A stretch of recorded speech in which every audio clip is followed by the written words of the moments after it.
Je vais le préparer, mais je vais le préparer de façon à ce que Bezrat Hashem, ce soit abordable pour tout le monde. Et bien entendu, ce sera un cours que pour les hommes mariés sur le rapport entre un homme et une femme. Bientôt, ce cours, si Dieu veut. De qui plus est qu'on est dans la parachat Kedoshim. Boker Tov. On est le 22, c'est ça, Kafbet du mois de Nissan. Il n'y a toujours pas eu de Géoula, mais ce sera proche, ce sera proche. Moi, j'ai toujours dit, tant que vous ne verrez pas des milliers de bateaux en face des rivages d'Israël, je vois pas comment il peut y avoir la Géoula, puisque les Chachamim nous ont dit que toutes les nations du monde se réuniront pour libérer Jérusalem des Juifs, parce qu'ils ne reconnaissent pas, comme aux États-Unis, comme vous avez pu le constater, les nations du monde ne reconnaissent pas Jérusalem comme appartenant aux Juifs, et c'est sur ce point-là que la guerre de Gog ou Magog partira, selon les sages. Et tant qu'on n'aura pas ça, je vois pas comment de l'autre côté on peut attendre la Géoula. Mais, comme la Gemara dans Sanhedrin nous dit que la Géoula aura lieu Be'achishena ou Be'achishena, Be'ita ou Be'achishena, c'est-à-dire est-ce que ça en son temps ou est-ce qu'on le provoquera par le mérite, on aurait pu espérer que ce Pessah nous ayons tellement acquis de mérite que la Géoula aurait dû se dévoiler, mais malheureusement, et heureusement, elle n'a pas eu lieu. Alors malheureusement, brièvement, même si c'est pas le cas aujourd'hui on va étudier les Midot de Maseret Avot, on est déjà mardi, mais oh, malheureusement, parce que on n'a toujours pas de Beth Amikdash pour servir Hachem dans le dévoilement de la Shrina, et heureusement parce que ça nous laisse encore le temps pour ceux qui ne sont pas prêts de se préparer à recevoir le Melech HaMashiach et de faire une vraie Teshuvah Be'ezrat Hashem. Sans plus tarder, les Minagim, donc quelques halachot Be'ezrat Hashem, Minagim de euh,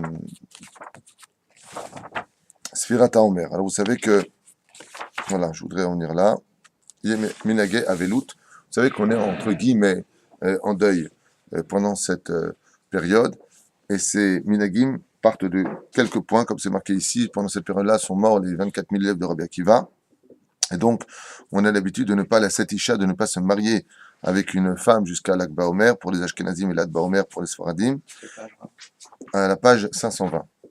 Chez l'Olistaper Ol Idgaleach, on n'a pas l'habitude d'aller donc chez le coiffeur ni de se raser la barbe, bien entendu, sauf pour les femmes, pas la barbe pour les femmes, hein, mais sauf pour les femmes qui peuvent, elles, par contre, aller chez le coiffeur, ne sont pas concernées par ce deuil, pour la simple et bonne raison, comme on l'explique dans le cours des 24 000 élèves de Rabbi Akiva, que on parle ici du deuil de la Torah orale, principalement, puisque les élèves de Rabbi Akiva, comme c'est marqué dans Yevamot à la page 62, n'ont pas respecté l'un et l'autre. Mazel l'ochib douzé, ils ne sont pas respectés l'un et l'autre, ils ne sont pas transmis leur savoir l'un à l'autre, donc la Torah a été étouffée, étranglée, et c'est donc le deuil de sa Torah orale, de la Gemara, de la Mishnah, de la Halacha, de la Haggadah, qui a été en d'autres termes étranglé, alors que Pessah nous avait mis en garde de raconter à nos enfants, de faire partager notre Torah. Donc les femmes, elles, étant quittes de l'étude de la Gemara, vous comprenez bien qu'elles peuvent aller chez le coiffeur, elles ne sont pas, entre guillemets, concernées par ce sujet-là. Et de qui plus est, on sait que la femme se doit de plaire à son mari. Donc, chez l'Otier Mechoeret Chaz Shalom, elle pourra, elle, aller chez la coiffeuse et non pas le coiffeur. Chaz Shalom, une femme n'a rien à faire chez un homme coiffeur. Hachem Yirahem, allez-nous. Elle doit aller chez une coiffeuse et, bien entendu, ne pas dévoiler ses cheveux, quoi, à autrui. Pendant la mort des élèves de Rabbi Akiva, en fait, tout le peuple d'Israël a été puni. Il y a eu, en effet, à confirmer, qu'il y a eu des macérats qui ont été perdus. Des masertot qui ont été perdus, tout leur... Oui, si tu veux.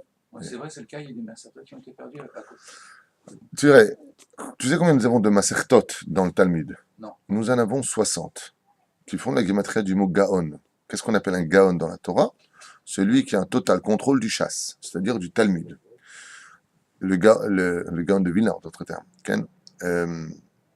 À l'époque du Mathusalem, il n'y avait pas 60 masertot, il y avait 600 000 masertot. Tu te remets? Il y avait 600 000 masertot. Les Tanaïm, il les maîtrisait toutes parfaitement. Tout était maîtrisé. Hein? Avant Noach, la Torah orale qui était enseignée, parce que les gens ont du mal à comprendre. Il faut savoir que Adam Rishon, quand il a été créé au Gan Eden, il a été créé dans un tel monde de Torah tellement élevé qu'il n'a eu que 2 mitzvot à accomplir. Pas 7, pas 613, pas 620. 2. Les Rovda ou le Shomra.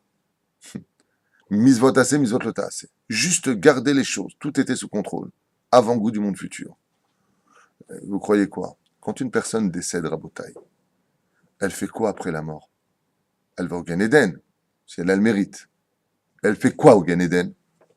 Elle saute à la corde? Elle étudie quoi? Torah. Parce qu'il a étudié. Elle étudie, C'est comme c'est marqué cette histoire. Ouais, c'est ta faute. Tu poses des questions, tu m'éloignes du sujet. Mais c'est quand même important d'en parler. Il y avait cette fameuse histoire de ce garçon dont le père était rachat. Le père est décédé et le fils rêve de son père pendant les 7 jours de deuil qui lui dit, il voit son père tout noir, des larmes, des yeux rouges de frayeur. Et il lui dit, mon fils, aide-moi, aide-moi, aide-moi. Alors il est parti voir le Rav. Le Rav, il lui a dit, tu sais prier, tu sais faire le Kaddish, tu sais.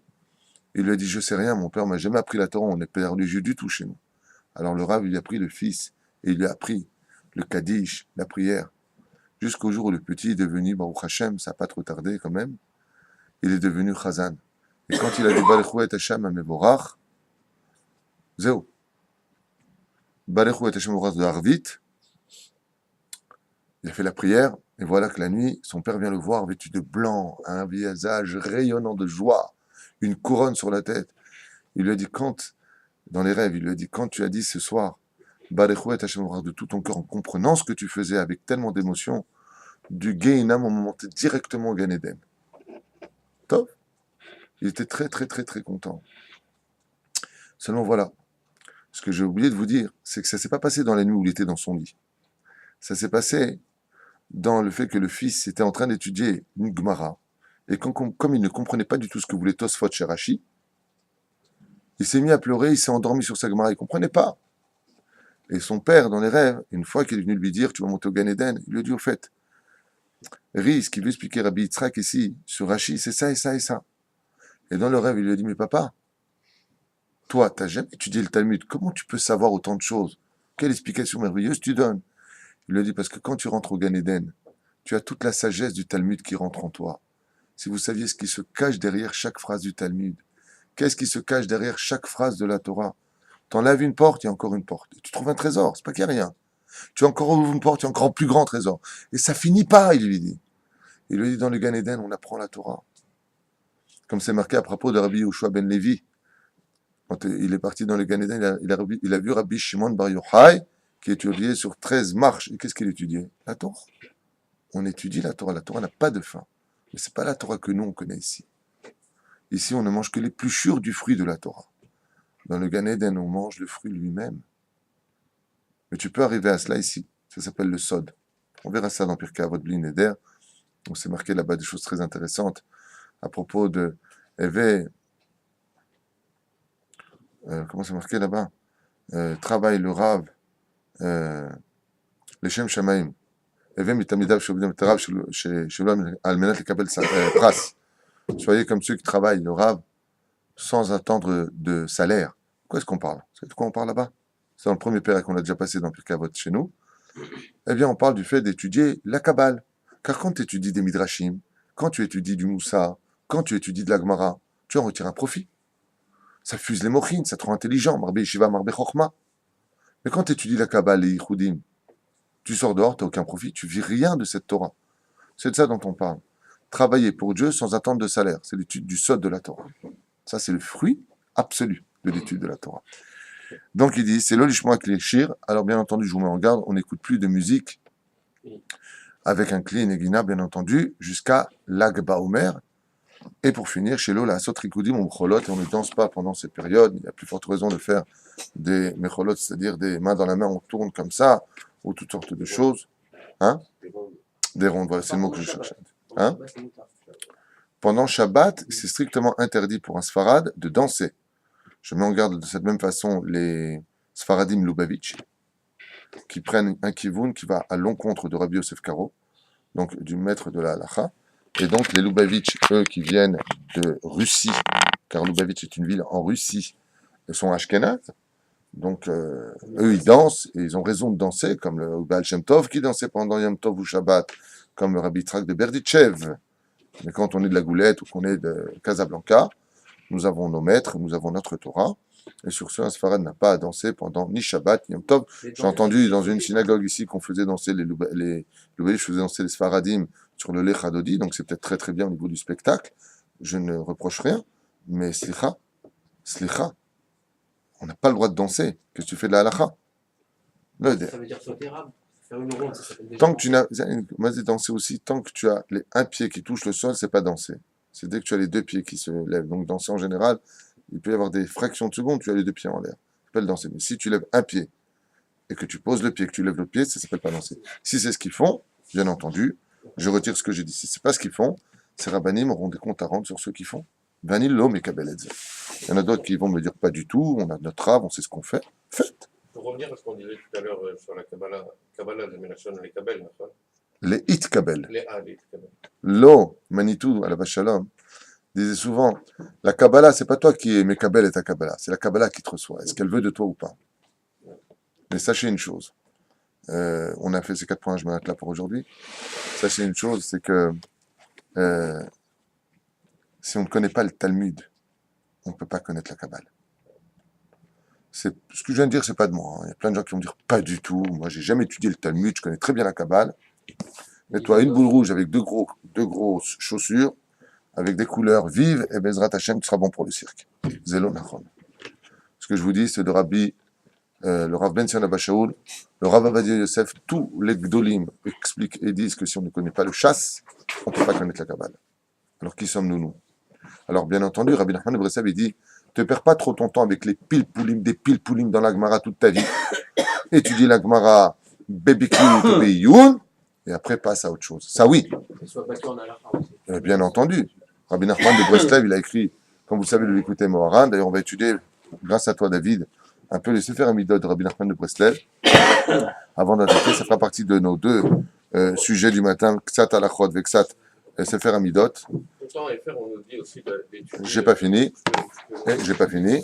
Et donc, juste pour finir avec ta permission, Sraria, de pouvoir, Bezrat Hashem Shtabar Vitali Shmonahad, acquérir cette Kabbale, qui est une étude sur laquelle, je le rappelle, celui qui n'étudie pas la Kabbale dans ce monde reviendra en Gilgul pour l'étudier. C'est marqué comme ça dans le Kavayachar, c'est marqué comme ça dans d'autres livres que j'ai derrière moi ici. On se doit d'étudier le Pardes de la Torah. C'est pour cela qu'il faut être intelligent, surtout quand on a le route d'être un homme intelligent, c'est d'étudier d'abord le Tanakh, la Mishnah, la Gemara, passe, avance, étudie, comprend bien, et surtout, comme c'est marqué Ben Arbaim Labina, à 40 ans déjà tu pourras, Bezrat Hashem, acquérir l'étude de la Kabbale. Voilà. Tu as une question rapide? Ouais, Tu l'as oublié. On nous dit quand on étudie ce que l'on aime. Moi j'ai entendu des choses comme ça. Sur la suite de l'honneur, Oui, Rabbi Nachman de Breslev le dit aussi. Il dit faire très attention. Par exemple, il y a des macertotes, pour moi, je parle en mon nom comme Zvachim, par exemple. C'est dur pour moi d'étudier Zvachim. C'est vraiment les Shem Shamaim, parce que franchement, de prendre la tête sur tellement de korbanot, si tu t'es trompé du korbanola au korban tamid, et que à un moment c'est chacher, quoi, vas-y avance, vraiment c'est dur. Alors, mais il faut quand même l'étudier. Alors tu le fais Bekiut, après Beyoun, donc Rachid, Tosfot, Rishonim, Charonim, les Fachot, mais après tu avances, allez avance, passe à autre chose. Moi je vous mets juste en garde aujourd'hui pour ce retour de Pessah. Il faut mettre des épices sur le steak. C'est un code. Comme tu dirais, les carottes sont cuites. C'est quoi des épices sur le steak? Celui qui veut être, entre guillemets, sur mon chemin. Je veux dire mon élève. On n'est pas d'élèves et de raves, on est tous amis ici. Mais celui qui veut aller sur mon chemin, mettez beaucoup d'épices sur votre steak. Le steak, c'est l'étude de la Torah, des épices, c'est la chassidoute. Étudiez dans cette génération la chassidoute. Mais n'en devenez pas pour autant ni Breslev, ni Lubavitch, ni Vizhnitz, ni autre chose. Pas du tout. Restez vous-même, restez de bons juifs, mais sachez que cette génération a besoin d'un médicament et d'un pansement par rapport à toutes les épreuves que nous avons, et seule la chassidoute nous sauvera. Sachez-le, je vous le dis, je ne suis pas chassid, mais j'étudie la chassidoute. Il faut étudier la chassidoute. Un chassid, c'est pas quelqu'un qui connaît la halakha. C'est encore un autre sujet, je ne veux pas rentrer là-dedans. Ça, c'est encore ce que tu dis. On dit quelqu'un qui est chassid. Malheureusement, dans cette génération, tu deviens chassid de je sais pas quoi, tu t'habilles en redingote, tu es déjà chassid, alors que le mec connaît rien de sa vie. Je suis contre cette chita-là. Bien. Juste une dernière question. Est-ce qu'il y a une chita pour récupérer ce retard? Mais absolument. Rabbi Akiva a fait tchouva à 40 ans. Tu peux faire tchouva même à 60 ans. Le Rambam, il dit même une seconde avant de partir de ce monde, si bien tu regrettes amèrement tout le temps perdu, alors on te considérera toutes ces années comme étant des années blanches, magnifiques. Oui, mais Il n'y a pas de temps. Mais ce qui est certain, c'est qu'elles ne ressemblent pas, comme le dit Rabbi Elisha ben Abouya. D'enseigner à quelqu'un de vieux, ça ressemble à un papier qui est vieux, donc l'écriture ne se marque pas. Un papier qui est jeune, un homme jeune a un papier qui est lisse, et l'écriture restera. Il n'y a pas de perte de temps à cela, et comme on l'expliquait dans le shiur d'hier, donc magnifique shiur selon les gens qui étaient là sur les écrits du Rabbi Lubavitch sur la mer qui s'est ouverte, extraordinaire shiur. Tu étais là hier? Ça t'a plu? Baruch Hashem. Ah, tu étais là aussi. Baruch Hashem. Lachen be'ezrat Hashem, sheniske kulanu, leitmalot chokhma bina da'at, de toutes les tendances. Allez. On est dans le Chelek Haemet de Nekudot pour Bezrat Hashem, le Sefer Amidot de Rabbi Nachman de Breslev, un peu Trassidut ce matin puisqu'on en parle pour arriver au Har Sinai. מי שרוצה לדבק את עצמו מהשם יתברך שמו עד שילך במחשבתו ויחל אל היכל ויראה השם ואת ההיכלות בעיני השכל, ישמור את עצמו מלומר שקר אפילו בטעות. Celui vraiment qui va avoir un sechel, qui adhère à Kadosh Baruch Hu, de passer les étapes, d'arriver jusqu'au Kodesh HaKodashim dans ce monde, se devra de tout faire, dit Rabbi Nachman de Breslev, pour que même le sheker, le mensonge, n'existe même pas par faute, par erreur. Même pas par erreur. Sois très précis dans ce que tu dis. Absolument précis. Première chose. Deuxième chose, il nous met en garde quand même, il nous dit, Moutar, est-ce qu'on a le droit de mentir? Non. Écoutez bien le mot employé par Rabbi Nachman, ces mots sont pesés, ces lettres valent de l'or.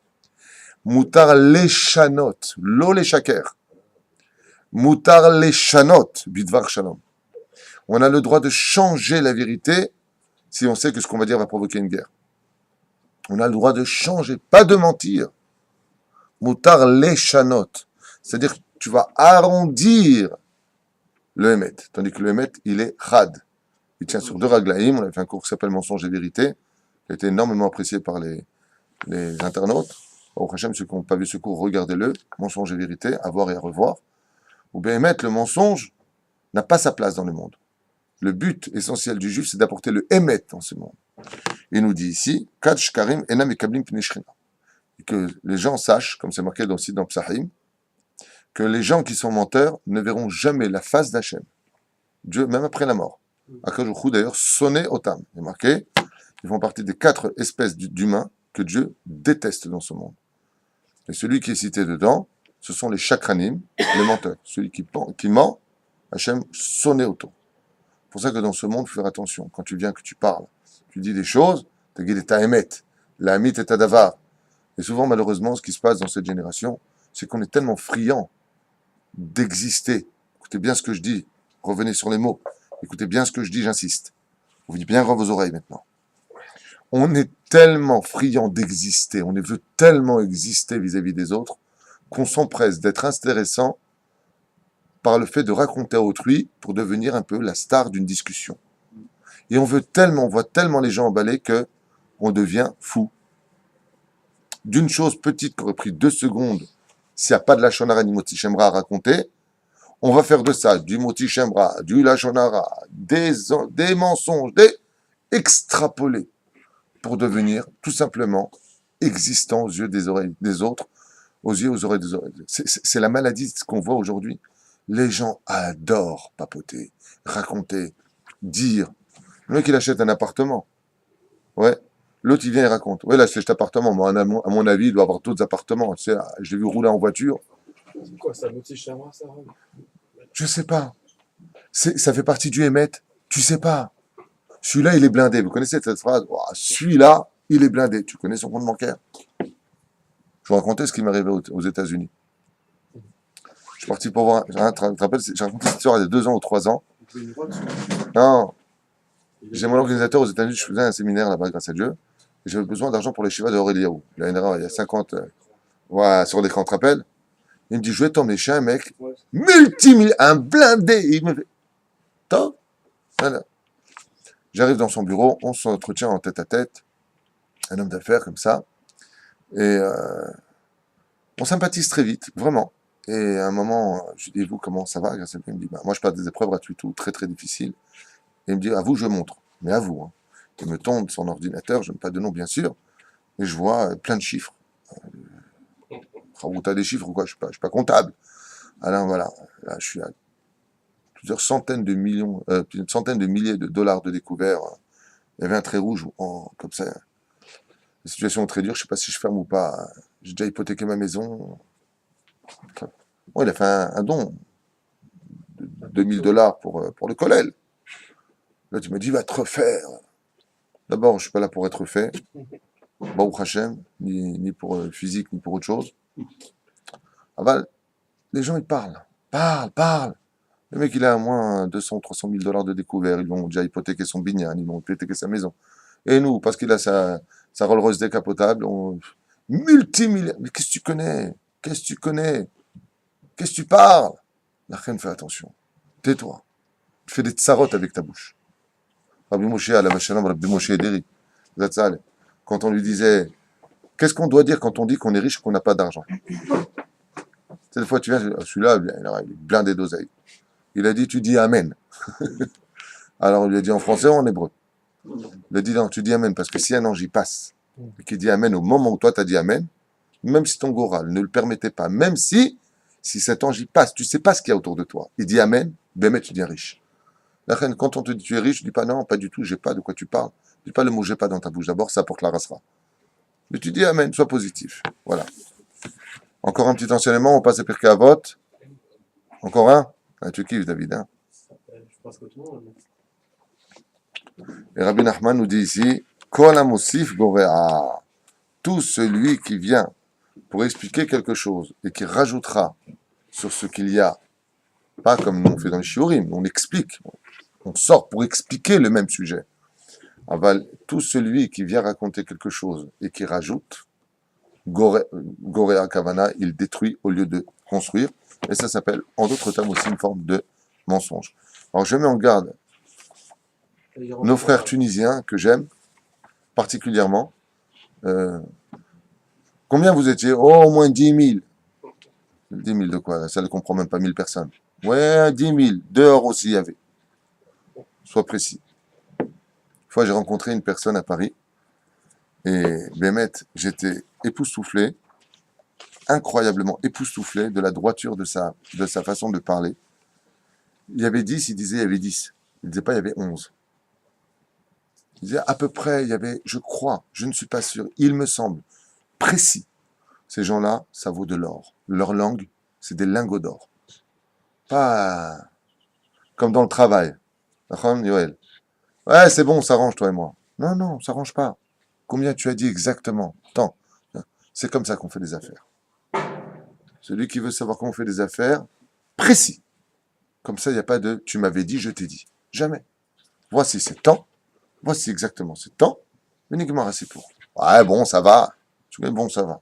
En général, ceux qui disent bon, ça va, c'est ceux qui payent, pas ceux qui prennent. Ça dépend où tu te trouves. Bien. Tu te rappelles où est-ce qu'on est arrivé, Shlomo? On ne peut pas continuer le livre d'hier.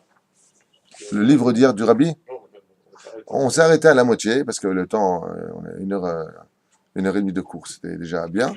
On continuera à une autre occasion, bien évidemment. Pour l'instant, on est dans Pirkei Avot. Voilà. Ah. Tu sais où on en était ou pas? Adam, tu sais où on en était?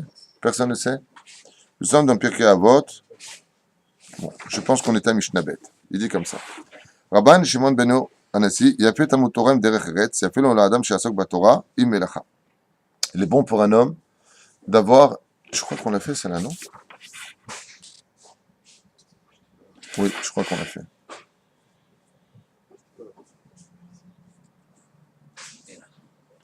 Écoute, on l'a fait quand même, je ne sais pas. Si on l'a fait, excusez-moi, je m'en souviens pas, je ne sais pas. Non, on l'a pas fait? Non, c'est pas grave. Ici, top. Omer. Il a fait Talmud Torah avec Derech Eretz. Il est bon d'avoir le Torah avec Derech Eretz. Tu sais le faire? Parce que moi, c'est spécial. Hein? D'accord. Et Derech Eretz. Derech Eretz, ça veut dire deux choses. D'abord, le savoir-vivre de ce monde. Donc, ça peut vouloir dire, dans le secret des choses, qu'un homme puisse avoir une relation avec son épouse, car il est impératif. Et pourquoi je vous parle de cette Nekuda? Parce que vous ne savez pas comment ça se passe dans certains milieux orthodoxes. Je dis bien certains milieux uniquement orthodoxes, pas tous. C'est qu'il y a beaucoup de plaintes comme ça m'a raconté un très très bon ami, un Posek al-Khadir, un très grand rave, dans un quartier ultra-orthodoxe, qu'il avait un problème, il m'a dit, avec les religieux qui passaient, donc étudier la Torah au point d'ignorer leurs femmes. Ah, ça veut dire au point d'ignorer leur femme. C'est-à-dire que même la relation entre un homme et une femme n'apparaît pas au Pérec. Alors que ces gens-là oublient un détail, c'est que il y a une mitzvah de faire jouir son épouse, il y a une mitzvah d'être proche de son épouse, il y a une mitzvah de s'approcher d'elle, dans le sens où la femme, elle n'est pas mariée avec une ombre. Donc il y a cette mitzvah-là, il y a fait un Torah, im derech eretz, même si un homme, Baruch Hashem, il va du vendredi au vendredi avec son épouse, eh bien au moins qu'il sache que cette mitzvah-là n'est pas moins grande que d'être shomer Shabbat ou une bête litfilin, le pachot de l'oyoter. Alors, c'est pas au moins 2 fois par semaine, on va pas rentrer trop dans le sujet, mais il y a pas il faut pas faire au moins 2 fois par semaine. Il y a pas cette mise au moins On en parlera, puisqu'on dédiera un cours, si Dieu veut, uniquement sur tous ces sujets-là, et je dis bien dans tous les détails, avec bien entendu Shulchan Aruch Halapi et les marloquettes. Vous verrez que il y a des très grosses, très grosses marloquettes entre le Rama et le Beth Yosef dans ce domaine. Pour le Rama, tout est permis. Et pour le Beth Yosef, ce n'est pas le cas. Donc, il faut faire attention. Bien. Il a fait l'olé Adam Shasok Batora im melacha. Alors, il dit ici quelque chose qui pourrait un peu choquer, à savoir que il est bon, quand tu es Avrech, malgré tout, que tu étudies la Torah, d'avoir quand même un métier dans les mains. C'est une marloquette, ceci étant dit dans la Gemara, entre Rabbi Ishmael et Rabban, comment il s'appelle? Rabbi Shimon Bar Yochai. Rabbi Shimon Bar Yochai, je ne te dis pas du tout, sache-le. Tu étudies la Torah, je peux le prouver, j'étais 13 ans dans une grotte, j'ai pas bossé. Dieu m'a apporté à manger jusque dans ma bouche, et l'eau elle est venue jusque dans ma bouche. C'est une question de d'Emouna, une question de bitachon. Là, on parle aux gens standards. Yishebemet ma'amin, ma'amin. Tov. וזה העניין. שהגיע שניהם, שהגיעתו של האדם בשניהם, תורה ומלאכה, ושכחת עוון. Car les deux ensemble font oublier la faute.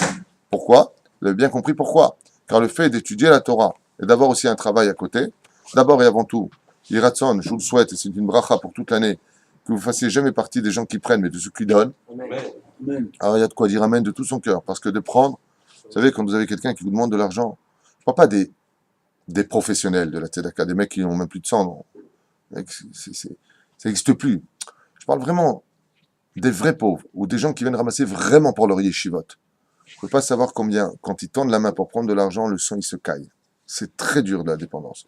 Le monde a été créé, le monde, les galaxies, les 7 cieux, les 7 niveaux sous nos pieds ont été créés que dans un but ultime, l'indépendance. Ratsa Kadosh Baruch Hu lezakot et Israël, leficha, irbalem Torah mitzvot, pour qu'on ne mange pas le pain de la honte. Le mec, il vient dans ce monde et il mange le pain de la honte. C'est très dur. Donc, mettez au moins à l'aise ceux qui vous tendent la main, et si vous ne pouvez pas, accordez-leur au moins le sourire. Quoi qu'il advienne, il dit ici, Meshakachatavon. Mazé Meshakachatavon, Mesicha Da'ato Minachet. Le fait qu'il ait de la Torah, il s'est rempli spirituellement, donc il a déjà de l'essence pour lutter contre son Etzerara. Barati Etzera, Barati Loto la Tablin. Et ensuite, le corps, lui, il s'en fout, lui, de ta Torah. Ah, il est crevé, le corps. Puisque tu as étudié, maintenant tu es parti travailler, tu dis à un mec comme ça le soir, tu viens en boîte de nuit, ah, j'aimerais bien, mais je peux pas.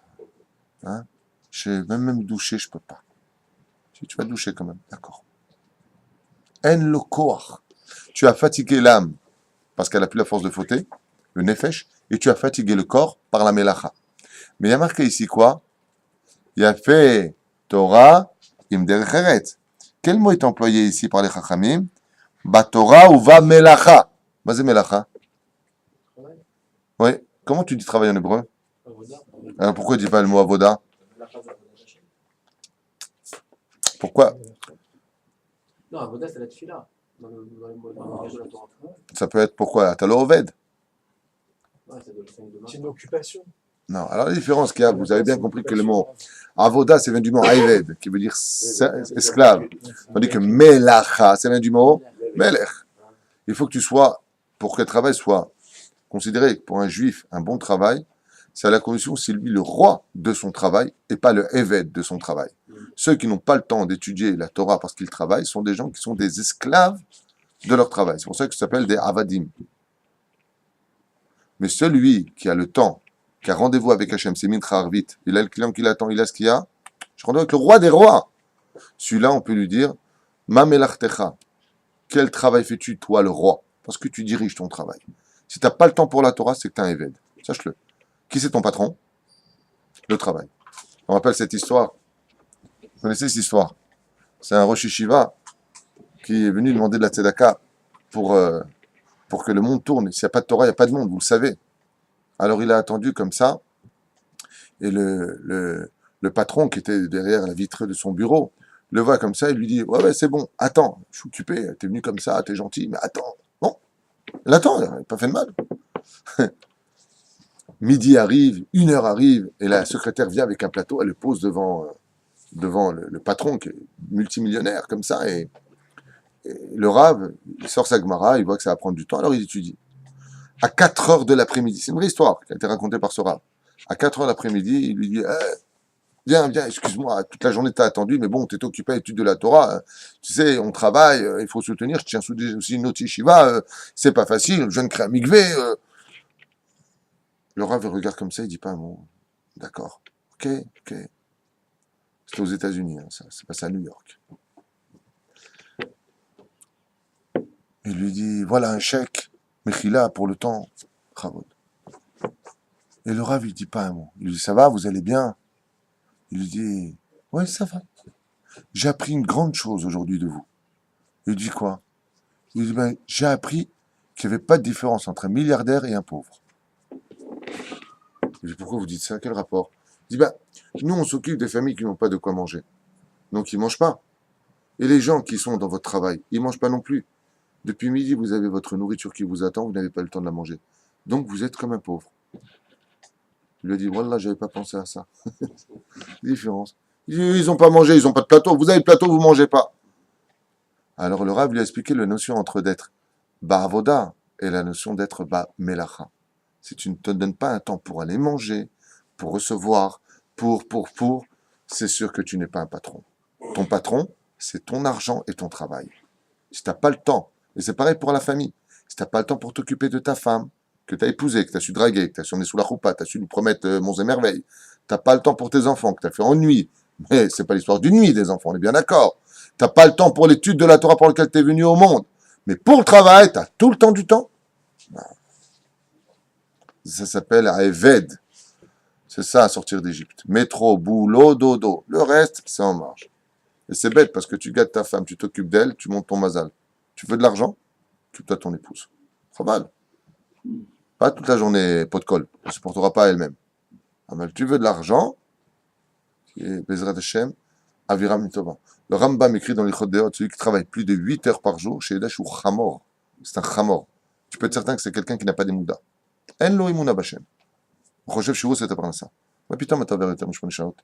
הרמב"ם מדבר 8 שעות לתורה, 8 שעות לעבודה, 8 שעות לשינה. הוא עושה לי רמב"ם, הוא יכול דעות.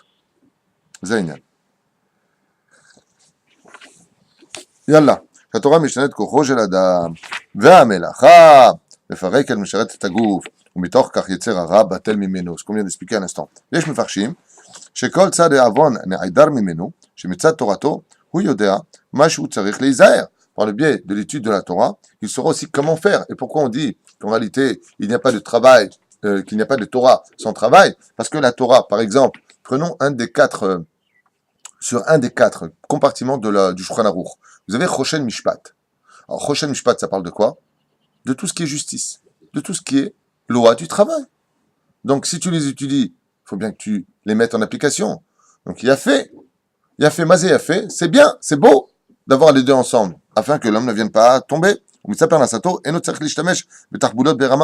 Car un homme doit savoir que pour son travail, il n'a pas utilisé toutes sortes de tricheries. Comme dit le Meiri, car c'est de son travail honnête qu'il doit se nourrir et pas d'autre chose.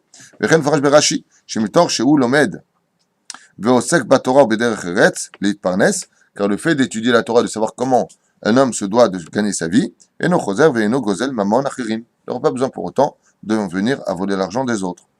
Vechol Torah sheni mamelacha. Il dit mais attention, toute Torah qui ne s'accompagne pas de melacha, d'accord? Kol osek batorah ve'en lo melacha litparnes mimena. Donc bien entendu, basé litparnes. Remettons les choses dans leur contexte. Ici, je suis obligé de faire une parenthèse cruciale, parce qu'il y a plein de gens qui vont dire ah, tu vois les parasites, là, ceux qui étudient la Torah, andouille, t'as rien compris. Ça n'a rien à voir avec eux. La parnassa, il est d'accord avec moi. La parnassa d'un homme, elle va selon l'ambition de l'homme. Si tu as envie de posséder ta piscine avec tes 2 Ferrari dehors, oui, tu vas travailler. Avant de marquer quoi pour la Torah? Plus tard, avec Ramichi, Pad bamelach tochal, ou maim bamesouret tishte, ve'ala resisha ve'chaïha, tsar tichye. On te dit, de quoi tu as besoin pour vivre? Du pain et d'eau. Ah, on peut pas vivre de pain et d'eau, t'es fou quoi, dans cette génération. Aval tachles, tachles. Moi, une fois, j'ai posé la question à des Avrech ici. Les NRA, ils ont beaucoup d'enfants. Ben Porat Yosef, que Dieu les bénisse. Comment vous faites Shabbat avec les 2500 shekels qu'ils prennent ici? 2600, 2700. Comment vous faites Shabbat? L'Avrech m'a répondu ici, hein, pas d'un autre collègue, chez nous. Très bien. Je dis, Mazet, très bien. Qu'est-ce que vous mangez, par exemple? Ben, comme vous. Je suis d'accord. Tu t'appelles relou, quoi. Détail, qu'est-ce que tu manges? On a moti lahem, on a du houmous sur la table, Baruch Hashem, un peu de sirop, pétel. Et Baruch Hashem, tout va bien. Je vous mangez du houmous et du pain Shabbat? Quel? Ben, je suis mort. Et très heureux, hein, très bien. Des fois, une petite boîte de thon. Ben, c'est ça, Shabbat. Nous, les Tunisiens, on a à la table 18 salades différentes. Haï, partout, haï, avec les poils, partout, les diamants sur les tables. Comment on peut faire? Vous connaissez le Rav Baruch? Vous connaissez ce tzaddik Yesodolam qui étudie chez nous, le Rav Baruch? Un Lubavitch qui étudie ici avec un Breslev, en skolel, extraordinaire. Le Rav Baruch, il a 10 enfants. Sa ceinture, elle tient à peine avec un fil. Vous avez sa situation? Les matins, ou Achi Samer Shani Makir. Tout le temps heureux. Tout le temps heureux. Qu'est-ce que tu manges? Baruch Hashem, pourquoi? J'ai besoin de faire un régime? Non. Tout va bien. Il a ses 10 enfants qui grandissent, ils sont tous bien, et tout le monde va bien. C'est un choix, c'est une vie. J'ai rencontré la femme du Rav Yitzhak, le Rosh Kollel de la Kabbalah, la nuit ici. Je me suis entretenu un petit peu avec cette sadéquette. Et je lui ai dit, c'est pas très difficile, ils viennent d'avoir leur 9e enfant. Elle m'a dit, Chaz Veshalom, tout va bien. Chaz Vechalil, c'est parce que c'est 9 enfants, 9 couches par jour. Ils sont tous. Je sais pas comment. Ils sont aidés par ailleurs. Hein? Ils sont aidés par ailleurs. Pas forcément, Tzadik. C'est pour ça que si Dieu veut, là, prochainement. On fait les courses pour 800 shekels. C'est toute la différence entre quelqu'un de béni et quelqu'un qui ne l'est pas. C'est toute la différence. Quand quelqu'un est béni, seulement la différence qu'il y a, c'est que ce ne sont pas des gens qui sont dépendants. Vous savez que le Rav Baruch, quand je lui donne son argent, il me prend cet argent, il prélève le maaser. Quand je lui donne de l'argent, quand je lui donne 2000 shekels, parce qu'il a raté un petit peu, il faut être précis dans les comptes, ouais. Il dit, voilà, 200 shekels de maaser, et puis vous avez payé tout le monde, parce que s'ils n'ont pas, il faut donner. Hein. Moi, ça va très bien. Il n'y a pas que lui. Chacun Baruch Hashem. Et quand vous le voyez, vous voyez un homme malheureux. Vous connaissez tous le Rav Baruch ici. Le Rav Yitzhak, vous voyez un homme malheureux? Non, parce qu'il se suffise de choses que nous ne nous suffisons pas. Exactement. C'est tout. Il ne tient pas à acheter sa maison, il ne tient pas à avoir une Mercedes même une voiture sur le truc. Comme ils me disent tout souvent la Vrichim, nous, on est mieux que vous. Vous êtes avec le moteur, nous, on rentre dans le bus, on a le chauffeur. Ah, c'est vrai, mais Et on arrive au même endroit avec nos gosses. Alors c'est vrai que c'est pas la même qualité de vie, mais n'oubliez pas que c'est un choix. Donc, pourquoi je vous parle de cela? Parce qu'une fois, une femme avec un kissouille qui aurait mieux fait de l'enlever, m'a dit, ouais, de toute façon, les parasites là, qui étudient dans les kolélim, qui laissent leurs femmes dans cette situation, je dis, mais madame, vous savez quelle différence il y a entre vous et eux? C'est que vous serez enterré comme un sac poubelle. On parlera plus de vous parce qu'elle m'avait monté les nerfs. Tandis que elles seront comme la femme de Rabbi Akiva. Il y en a des femmes comme Rachel Bat Kalba Savoua. Il y a des femmes qui veulent que le mari étudie toute la Torah. Les femmes d'ici, sachez-le, les femmes d'Avrechim, j'ai dit ça parce qu'une fois j'ai renvoyé un avraire parce que ses résultats n'étaient pas suffisants au niveau des examens. Ici, dans ce collège, d'accord? On a eu affaire à sa femme. Moi, je me suis sacrifié pour que mon mari devienne un Talmid Chacham. Pas un homme qui aille travailler. Je suis prêt à subir toutes les pauvretés de ce monde. Qu'est-ce que tu veux chez elle? Qu'est-ce qu'on est en train de te parler d'elle? Comme la femme de Rabbi Akiva. Si mon mari revient, qu'est-ce qu'elle a dit, la voisine? Elle a le serpent d'à côté. Qu'est-ce qu'elle lui a dit à Rachel, la fille de Kalba Savoie? Ouais, ton mari s'est marié avec toi, il t'a abandonné, il est parti étudier la Torah. Il lui a dit, mais c'est pour ça que je me suis marié. Le Rav Sheinin, le grand rabbin d'Ashdod, il m'a raconté de sa bouche, quand est décédée sa femme, Zichron Livracha, que le lendemain du premier Shabbat, après le mariage, premier Shabbat, il s'est levé à la fin du repas pour aider sa femme. Ouais, après 7 jours, d'accord? Pour débarrasser, ils avaient du monde à la maison. Et il lui dit, excuse-moi, je ne me suis pas marié avec un Meltsar, moi. Je ne suis pas marié avec un C'est une nouvelle femme. Un garçon. Sa femme ou sa nouvelle femme? Non, il n'y a pas de nouvelle femme, sa femme. Il m'a raconté Rav Shani. Il pleurait. Il tzadek à Italie. Elle est partie lui chercher un livre de la Sifria. Elle lui dit, Baba, je me suis pas marié avec un homme pour qu'il m'aide à débarrasser la maison, moi. Moi, je m'occupe de ce monde, toi, tu t'occupes de l'autre. On n'a pas à critiquer ces gens-là. Tu veux les aider, tu les aides. Tu veux pas les aider, tu te la fermes. Mais t'as pas à critiquer. Toi, Rabbi Akiva, quelle est la femme la plus visitée de toutes les tombes du monde? Vous savez, c'est laquelle numéro 1 au monde? Vous le savez tous. La femme de Rabbi Akiva, c'est des milliers, et des, je ne parle pas de Hebron où il y a Sarah, il y a les Avot. Là-bas, il y a des Avot. Une femme seule visitée, la tombe la plus, jusqu'à son mausolée à elle toute seule, Sefer Torah. C'est la femme de Rabbi Akiva qui a voulu que son mari étudie toute sa vie. Et attention, tu vas travailler, Rabbi Akiva. Attention, c'est moi qui travaille, c'est toi qui fais. C'est son choix. Qu'est-ce que tu te mêles?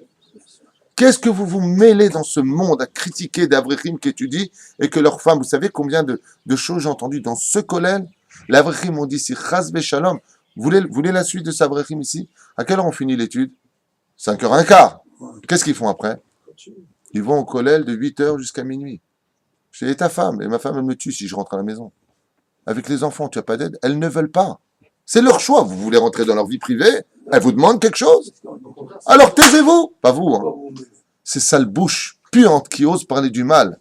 Des gens qui étudient la Torah et qui vous demandent rien. Ce ne sont pas des femmes assimilées. C'est pas une question d'assimiler. Il y a le choix de ceux qui veulent la melacha, donner le maaser, ils donnent le maaser, ainsi de suite. Et il y a le choix. Il y a les élèves de Rabbi Shimon Bar Yochai et il y a les élèves de Rabbi Ishmael. Depuis quand on peut se permettre de critiquer la déa de Rabbi Shimon Bar Yochai? Qu'est-ce qui vous arrive? Allons. Oui. Je crois qu'il y a beaucoup de gens qui ne connaissent pas qui critiquent parce qu'ils ne connaissent pas la profonde sincérité de la démarche de ces gens-là.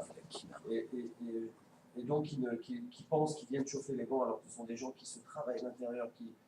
Mais pire que ça, ils te font un don. Il y en a même qui te disent ouvertement pourquoi est-ce qu'ils font autant d'enfants.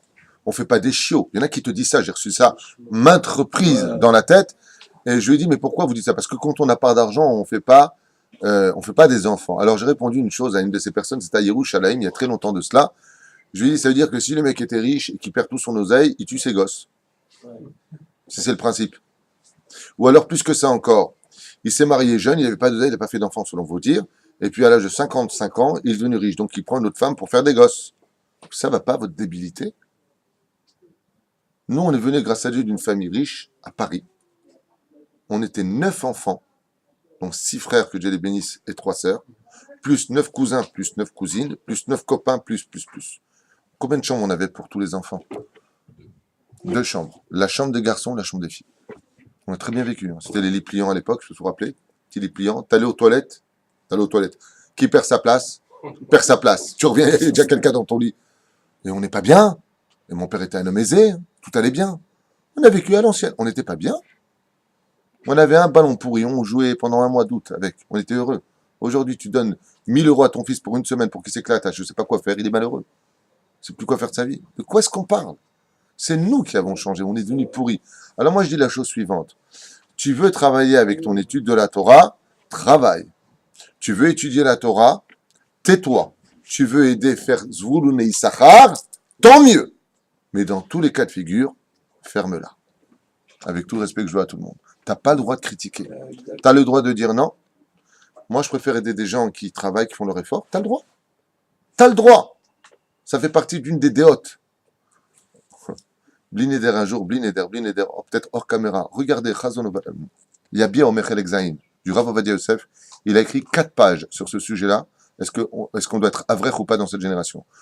Sikoum final, il apporte là-bas, j'extrapole un peu ce qu'on vient de dire, c'est pas grave, 1 million de preuves et de gemarotes et d'alachot qu'un homme peut être avrech toute sa vie durant et qu'il est du devoir des autres de le soutenir, qui finit par le digne de Zvouloun et d'Issachar. Il ramène là-bas plusieurs rachés yeshivot qui étaient soutenus et qui étudient la Torah toute la journée. Et heureusement qu'on a ces gens-là. Il y a ceux qui préfèrent avoir l'autre déa, disons que, voilà, comme les Tanaïm, Rabbi Yochanan Hassan Delar, Rabbi un tel qui vendait des tissus. La malo. Alors toi tu réponds, boule. Il y a des gens qui sont faits pour ça. qui sont faits pour être assis toute la journée. Qu'est-ce qu'on fait de Rabbi Eliezer Ben Orkanos? Qui peut me répondre? Son père voulait qu'il travaille. Il dit, ok, étudie et travaille. Parti étudier la Torah. Qu'est-ce que vous voulez chez lui? Eh bien, vous savez quelle différence entre Rabbi Eliezer Ben Orkanos et les autres? Quelle différence est entre les deux? Eh bien, Rabbi Eliezer, il s'appelle Rabbi Eliezer Gadol. Pour illustrer tout ça, je peux faire une parenthèse ici, vous me permettez, parce que je voudrais quand même finir avec ce cancer qui existe dans notre peuple, de la critique de ceux qui étudient la Torah. Vous me permettez de faire appel à Rabbi Yochanan? Très bien. Donne-moi Masechet Ta'anit, si je me souviens bien, Bedav, Kaf Aleph. Ta'anit. Là, tu me déranges, je vois pas. Je devrais le faire en hébreu. Voilà. Donne-moi Ta'anit. Kaf Aleph, Hamoud Aleph, au milieu de la page, en hauteur. Si je me souviens bien. Baruch Hashem, Kaf Aleph, au milieu de la page, Hamoud Aleph, comme on a dit. Bidjouk. Aïwa. Plutôt en haut de la page. Hein. Non, c'est en haut de la page. Ça va jusqu'au milieu de la page.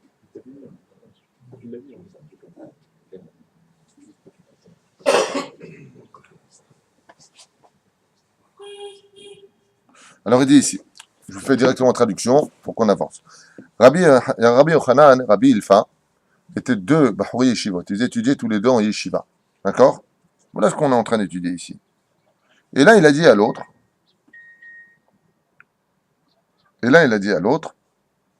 viens, on sort pour aller, Be'ezrat Hashem, l'Eid Parnes. Ils étaient tellement pauvres, ils avaient tellement faim, qu'il a dit, viens, on va trouver un travail, c'est pas une tare d'aller travailler.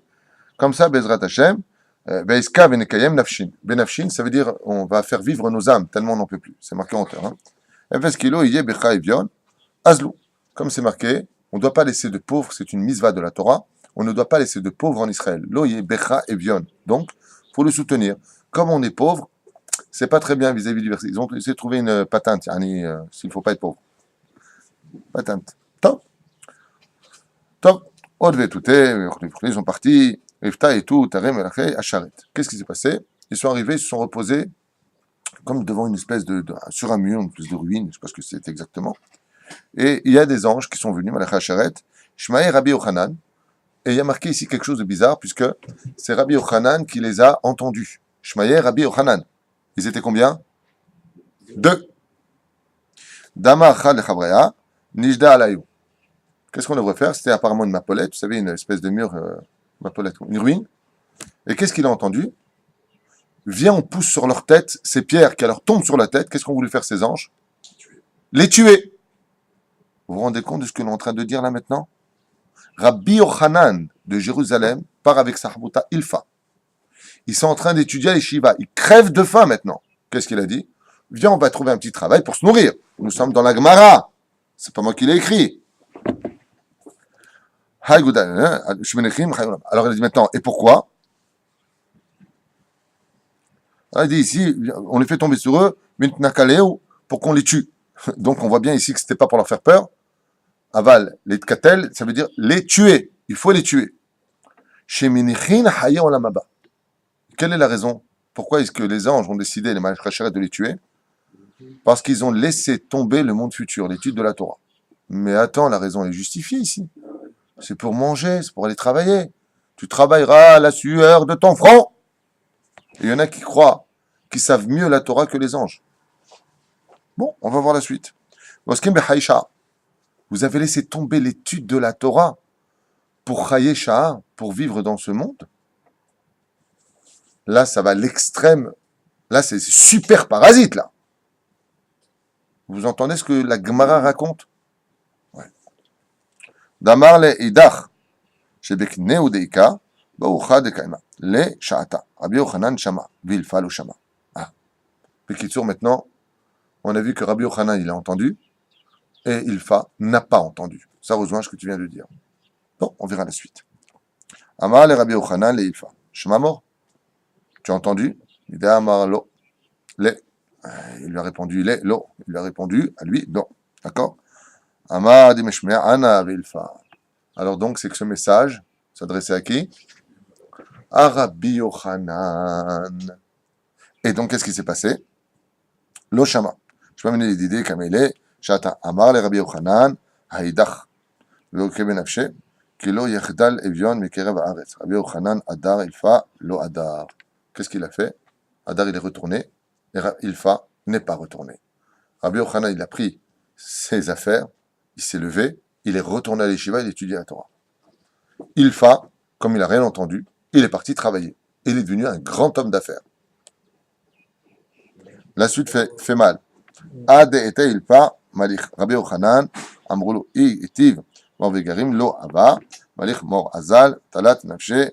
Tom, ils sont partis chacun de leur côté, il dit ici, et par la suite, on ne va pas commencer à tout faire parce que c'est un peu long. Ilfa est devenu un grand homme d'affaires, et Rabbi Yochanan est devenu le prince de la Torah. Quand il est revenu de ses affaires et est devenu riche, Ilfa, il a dit hey, c'est pas juste. Moi, j'ai rien fait de mal. Je suis parti, j'ai étudié la Torah toute ma vie. Kabati Tim la Torah, j'ai fait tout ce que j'ai voulu lire de Parnès. Mara, pourquoi lui, qui était Mahavruta, c'est le prince de la Torah, et moi, je sais autant Torah de lui? En tant que Rabbi Yochanan, et mettez-moi à l'épreuve. Posez-moi la moindre question de ce que vous voudrez sur la Mishnah de tel ou tel sujet, et si je ne sais pas, je me noie. Il a répondu, il n'a fait aucune erreur. Avalodome ilfa les Rabbi Yochanan. Tu dis Rabbi Yochanan, dans toutes les générations, tout le monde dit, je sais qui c'est. Tu vas rencontrer Ilfa, ce grand sadique et sodolam, qui a travaillé et étudié la Torah toute sa vie. Et Ilfa, il est ça comme ça maintenant. Il dit quoi? Mais j'ai rien fait de mal. J'ai étudié, j'ai travaillé. Qui est le plus grand ici dans cette Gemara? Rabbi Yochanan, qui a eu le temps de compiler le Talmud de Jérusalem. Vous voyez?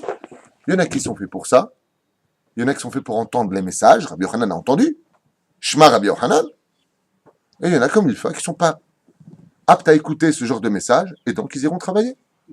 Comme c'est marqué plus tard dans la Gemara, un homme qui, après 5 ans de sa vie, n'arrivera pas à étudier la Torah, sera quitte de l'étude qu'il a travaillé, qu'il a soutenu. Imaginez que notre maître, celui qui a été le seul, comme le Rambam, à traverser tous les sujets de la halakha. Il y en a 2 sur terre qui ont été capables d'étudier et de faire passer les messages de tous les sujets de la halakha. C'est le Rambam dans Mishneh Torah et Rav Ovadia Yosef. Vous imaginez, chas v'shalom, une fraction de seconde, si ce maître incontesté de la Torah, Rabbi Ovadia Yosef ben Gourdia, alav shalom, il avait quitté l'étude de la Torah pour aller travailler, mais le monde se serait effondré aujourd'hui. Mais pas c'est sûr, aujourd'hui, depuis que vous vous rendez pas compte, personne ne se rend compte. Vous savez combien d'affaires j'ai lu dans sa biographie? Vous savez combien la police d'Israël remercie le Rav Ovadia Yosef pour tous les dérangements qu'ils lui ont fait? Vous savez combien de juges en Israël ont fait appel à lui? Vous avez lu sa biographie? Des dossiers classés sans solution ont été amenés au Rav Ovadia Yosef. 2 heures après, il y a un flic qui raconte, pas un flic Stam, un commissaire de très haut niveau, okay? Il raconte qu'il rapporte encore une feuille au Rav Ovadia Yosef sur le dossier. Le Rav Ovadia Yosef lui a tendu tout le dossier. Il lui a dit non, je sais que vous êtes occupé, vous avez déjà vu le titre, de quoi ça parle. Et il lui a dit j'ai étudié votre dossier aux toilettes. Le Rav Ovadia Yosef, quand il est parti aux toilettes, il a étudié tout le dossier. Il lui dit voilà exactement ce qu'il faut faire. Ta. Ils ont attrapé le voleur, le vrai coupable. Combien d'histoires, combien de plans stratégiques dans l'armée d'Israël on a fait appel au Rav Mordechai Eliyahu. Vous imaginez le Rav Mordechai Eliyahu, il travaillait? Chas v'shalom que des gens comme eux, ils travaillent. On a besoin d'eux dans le monde où ils sont, eux. Qu'est-ce que tu critiques? Alors, bien entendu, vous savez ce que veulent ces gens-là? Ils veulent tout sur un plateau en or. Ah, quand tu seras le Rav Kadouri, quand tu seras le Rav Mordechai Eliyahu, quand tu seras le Rav Ovadia Yosef, quand tu seras le Rabbi Lubavitch, quand tu seras le Rav Havetz Chaim, quand tu seras le Rav Kook, ah, alors oui, alors là c'est bon. Mais laisse-le le devenir. Aide-le à le devenir, au lieu de le critiquer. Il y a de sonde que ce chiro-là soit entendu par tout le monde. Parce que vous ne pouvez pas savoir combien de sin'a ressort de ces discussions. Esav Aracha Rabotai. Esav, le méchant. Comme a très bien répondu mon épouse, que Dieu la bénisse ce Shabbat, à une question qui a été posée justement à cela. Pourquoi est-ce que Esav, il a attendu que son père meure pour tuer Yaakov? Le pshat, c'est parce qu'il voulait pas faire de peine à son père. Parce Taras. qu'on n'a pas le droit d'étudier pendant le. Parce qu'on n'a pas le droit d'étudier quand on est en deuil, et là, donc, Yaakov sera faible et je pourrais le tuer. Les goïms, ils savent que quand on n'étudie pas la Torah, on est faible. Et nous, des fois, avec des kissouim et des kippotes sur la tête, on se permet de critiquer ceux qui étudient la Torah. Faites très attention. Vous prenez la place de Esav avec vos déguisements sur la tête. Enlevez-les, c'est mieux. Enlevez-les, c'est mieux. Vous faites du blabla. Baruch Hashem, qu'il y ait des gens qui étudient la Torah, et Bezrat Hashem, que deviennent tous ces gens-là, tous des grands comme Rabbi Yochanan, comme Rabbi Shimon Bar Yochai, comme le Rav Ovadia Yosef, comme le Rav Kadouri, comme le Chida Kadosh. Tous ces gens-là, même si Parnessou, il y a le din des Zvouloun et des Issachar, les Bekar, Bezrat Hashem, Iskou, les Géoula, Shelema. Je finis juste quand même cette Mishnah pour ne pas m'arrêter en plein milieu. Accordez-moi encore 2 minutes, s'il vous plaît. Torah Shanim Amelacha, seconde Torah, Eno Melacha, Litparnes Mimena, Sofa Betela. Il dit, mais si par contre, cette Torah qu'il étudie, il s'en retrouverait sans aide, jusqu'à ne pas manger, alors il te dit, im en kemach, en Torah. Sofa Betela, atilu leitbatel mitorato, shim en lo kemach, en Torah. Voilà, j'ai devancé. Les fichiers, Efsharlo la Adam, Litkaem, Belo Mezonot. Donc, on est obligé de lui donner à manger. Donc, dans ce cas-là, qu'est-ce qu'on lui dit? Sadik, étudie la Torah, ne t'inquiète pas, surtout dans cette génération où c'est tellement dur d'être un homme de Torah. Tout est fait pour que tu tombes. Alors, encourage-le, soutiens-le, lui dis, t'inquiète pas. T'inquiète pas. Comme ici, on a créé un gmar grâce à Dieu. Ici, un gmar pour l'Avrechim. Que pour l'Avrechim. Vous savez quoi il sert ce gmar? Quand l'Avrechim, ils viennent, ils n'ont pas le droit de payer, ils n'ont pas de quoi payer l'électricité. Pour ne pas qu'ils étudient dans le souci, ils vont au gmar du kollel, ils prennent 300 shekels, ils payent, et en 3 mois, ils rendent ces 100 shekels par mois, ils rendent l'argent. Comme ça, ils sont tranquilles dans leur tête. Il faut les aider. Kol hakavod. Moi, chaque fois que je reparle au Avrechim, je leur fais chiour. Je dis d'abord, avant de vous engueuler pour X raison par rapport à certains détails qui ne me plairaient pas, d'abord Kol hakavod. Behemet. D'étudier aujourd'hui, dans cette génération, vous êtes des héros. Bravo, messieurs. Encouragez-les au lieu de les détruire. Quoi, tu vas étudier la Torah toute ta vie dans une yeshiva, tu vas t'enfermer, tu te prends pour qui? Enfin, tu vas faire de ta vie, tu seras rien. Mais c'est toi qui es rien. Qu'est-ce que tu as fait de ta vie, toi? Qu'est-ce que tu es dans ta vie pour parler des autres? On dirait que monsieur là en haut de la pyramide, qui t'es bichlal? À part tromper ta femme, être un menteur, un gadeb qui passe ton temps à pleurer parce que tu rien dans ta vie. Qui peut lever la main en disant, moi je suis tellement heureux que tu devrais venir dans mon chemin? Qui tu es, toi? Qui tu es? Gadeb, bête, stupide, amaret, c'est quand tu partiras de ce monde, tu seras à la queue du peuple d'Israël. Qu'est-ce que tu parles? Qu'est-ce qui fait Triatamétim, on dit le Chachamim? Les postillons de l'étude de Triatamétim viennent de postillons de l'étude de la Torah. On a lu pendant Pessah, Yoshua bin Nun, l'ange vient pour le tuer. Pourquoi? Pourquoi tu as laissé tomber l'étude de la Torah, disait le Chachamim? Je suis en guerre. Je fais Kivush Israël 14 ans, là. Il faut conquérir la terre. Pourquoi est-ce qu'Avram a été puni? On a lu dans la Gemara, que tu te rappelais. Ah. Pourquoi? Parce qu'il a sorti 318 Bachouri Yeshivot pour aller faire la guerre. Il a marqué dans la Gemara, hein. Ouais, vous descendrez en Égypte à cause de ça. Qu'est-ce que vous touchez au monde de la Torah? Shem Yishmor V'Yachem. Tov. V'chol amelim im hatzibur oskim v'tzorchei hatzibur iyu im amelim imahem l'shem shamayim. Et tout celui qui s'occupe du Tzibour, il doit s'occuper du Tzibour l'shem shamayim. L'shem mitzvah. Et pas pour le kavod, pas pour qu'on le respecte, pas pour qu'on dise, ah, lui, il fait des belles choses. Velo kedel itpaer, chas v'shem leinot min ha'ga'ava, min hatzibur l'itgaot. Shezchut avotam shel hatzibur, car le mérite des pères du Tzibour, comme ils s'occupent du Tzibour, les parents, les grands-parents décédés, c'est une explication que j'ai vue lue ailleurs, Mesayatan, Misayed, le Tzibour, chez Shlucho, Amelim, Imahem, Klomar, Shein Oskim, Betzorche, Tzibour, Maslichim, Bishlichutam, Bischut, Amelim, Bilvad. C'est ce que je vous expliquais hier pendant Shiur. La meilleure façon, la plus extraordinaire façon d'être un homme riche sur terre, au-delà de toutes les ségoulottes, c'est de s'occuper des autres. Pas de se mêler de la vie des autres, ne confondez pas, mais de s'occuper du bien-être du peuple juif, qu'ils avancent dans l'étude de la Torah. Comme le font nos frères Lubavitch, par exemple, qui mettent les tefilines, qui s'occupent de savoir s'ils ont fait écouter le chauffard. Quand tu t'occupes des autres, il ne faut pas s'étonner que Dieu les aide grandement financièrement. Pourquoi? Parce qu'ils s'occupent des autres. Quand tu t'occupes des autres, Dieu t'amène ta parnassa jusque devant ta porte. Tu n'as même pas besoin d'aller la chercher. Occupe-toi des autres. C'est ce qu'il dit ici. C'est Shrut Avotam, Shel Hatzibur Mesayatan. Le mérite, parce que celui qui aide les gens, le mérite des grands-parents revient sur qui? Sur celui qui a aidé la descendance à revenir à la source divine. Combien il est important, Bezrat Hashem, avec amour, et dans cette génération, humour, de ramener les gens à l'étude de la Torah. Betzitkatam shel haavot shehi omedet la'ad. לפיכך אין להם להתייעד להתגדל עם הציבור. ואתם עם המילים, עם הציבור לשם שמיים, כה דבר השם עליכם בעזרת השם. מעלה אני עליכם כשכר הרבה כאילו עשיתם. Et on considéra בעזרת השם que pendant le temps où vous étiez en train de vous occuper du Tzibour, étant donné que vous auriez dû étudier, eh bien on considéra ce temps-là. C'est un petit peu ce qui m'est arrivé avec mon rab. Un jour, je me suis mis à pleurer au collège parce que je voyais tout le monde tellement avancé dans le Talmud. Et moi, avec le téléphone, les questions, les tzibour, les gens qui voulaient divorcer, les gens qui ont des problèmes d'éducation. J'ai dit à mon rab, quand est-ce que moi je vais étudier? Il m'a dit, tu as le salaire de tout le monde. Comme ça, il m'avait dit à l'époque. T'inquiète pas, toi, t'es fait pour ça. Lama, parce que tu t'occupes du tzibour. Alors, Kadosh Baruch Hu, il s'occupe de toi. Il s'occupe de toi, Bezrat Hashem. Je vous libère, il est tard. On a plus ou moins fini. Kol tov.